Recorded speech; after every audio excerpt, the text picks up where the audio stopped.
here on a nice day in September 2017, speaking with Dr. Fran Rocket, who was president of the Massachusetts Medical Society from 2001 to 2002. Thanks for taking time to speak with us today. Glad I could. Yeah. Yeah. So what sorts of things were on the front burner at the Massachusetts Medical Society during your year as president? Well, it was a time of transition, as you know, at that time. And the EVP, Dr. Harold Green, left, and we were in the process of finding a new EVP.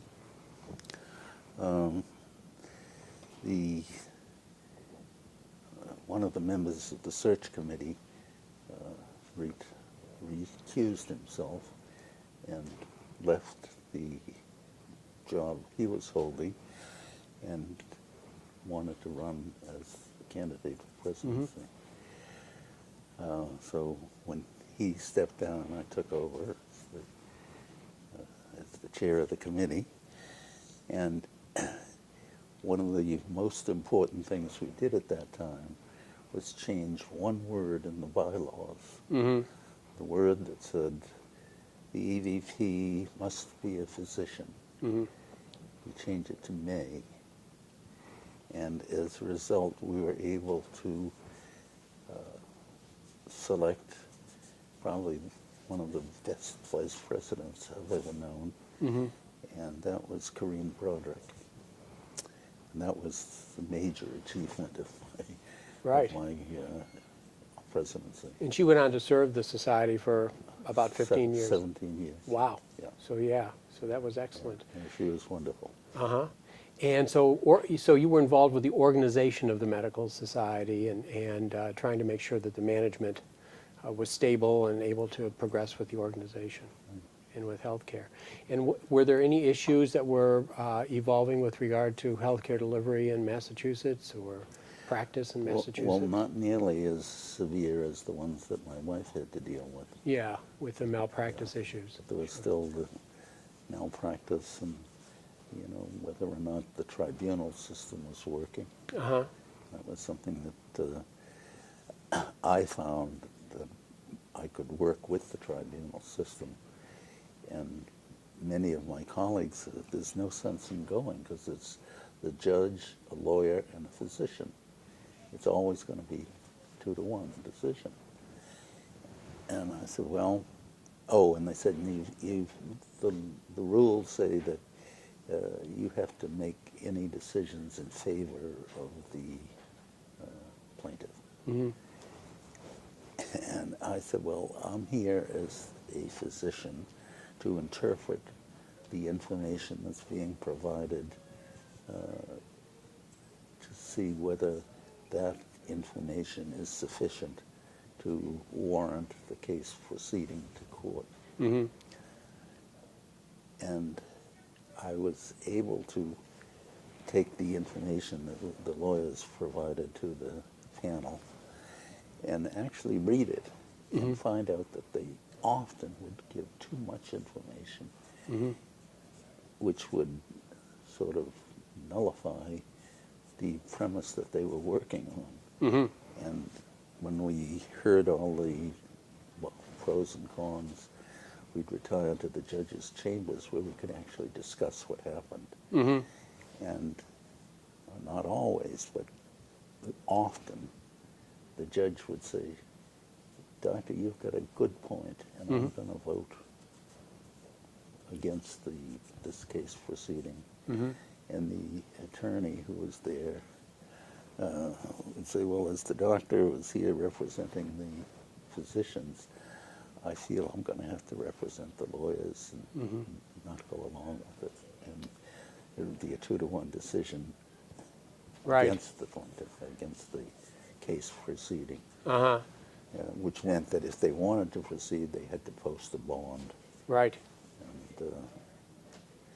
one attorney, I remember, wrote to the Chief Justice of the Superior Court and said he thought Dr. Rocket was so prejudiced he should never be on this panel again. So I considered that a bit of a triumph. Okay. All right. How has the medical society changed during your years as a member? Well, we had just moved from the Main Street office. In Waltham? Yeah, so there was a lot of changes in the building layout Mm-hmm. and the decision of whether to move the New England Journal of Medicine offices entirely out here, Mm-hmm. or whether to continue to have the editorial offices in at Shattuck Street, Right. which was the decision that was arrived at. Mm-hmm. So that was an issue.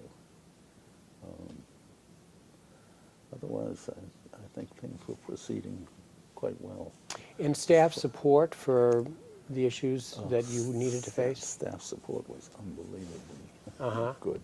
Mm-hmm. You know, I said when my term was over, it was, what am I losing? Uh-huh. And it was indeed a feeling of deep loss. That Yeah. we had the support group that was out here was Oh, yeah. just fantastic. Right. You are part of something that's much bigger, and you're right. You know, you're involved in a bit of a whirlwind of activity for that year. Yes. The most important extracurricular activity was occurred when we took a vacation. We went on a cruise in the Mediterranean, and we were heading from the port of Istanbul when the news came over the television that there's been a bombing at an airplane crash into the World Trade Towers. You know, and we said, "Jeez, we're heading into a Muslim Right. country. What are we going to do?" And a lot of people said they wouldn't get off the ship. Uh-huh. And the captain said, "Look, you'll be well taken care of. You go to whatever arrangements you have to stay in Istanbul. But this ship is about to load a whole new group of passengers, so you can't stay." Mm-hmm. So as it turned out, we were at a hotel in Istanbul, and they were wonderful, the service that they gave us. And, Mm-hmm. you know, trying to get faxes so that we could, or emails that we could get in touch with people that we couldn't get in touch with. How long were you gone for? Well, we stayed in Istanbul for a day, and then we flew to Heathrow. Mm-hmm. And we were supposed to fly to Boston, but because Boston was the epicenter of the trouble, we had to stay at the Sheraton in Heathrow. Mm-hmm. And again, they were very, very supportive and very helpful, and just said, "Look, you stay here as long as you want, as long as you have to, and we'll keep your room for you." Wow. So we did, and we finally realized, gee, there's no sense in just sitting here and going back and forth to the airport to see it. Because they said, we'll contact you and we'll let you know that the flights are going to Boston. Mm-hmm. So we took the advantage to let Barbara do some shopping. We went into downtown London and spent a little time there, but in the meantime, the feeling that here we were in a foreign country and there's nothing we could do. Right. We were trying to get... Very uncertain times. Yeah. So we did communicate with Corinne and sent a message to the membership. Great. Excellent. To Now, try to get back as quickly as we could, that we had been able to establish contact. yeah, those were very difficult times. If we back up a little bit to your activities in the Medical Society before you became president, what sorts of committees or positions did you hold with the Massachusetts Medical Society? Well, it started out with the Norfolk District Medical Society, which we're members and served on committees that were appointed by the district to serve at the Medical Society itself. Trying to think of some of them, other than trustee from Yeah. Norfolk. And then subsequently, I became president of the Norfolk district.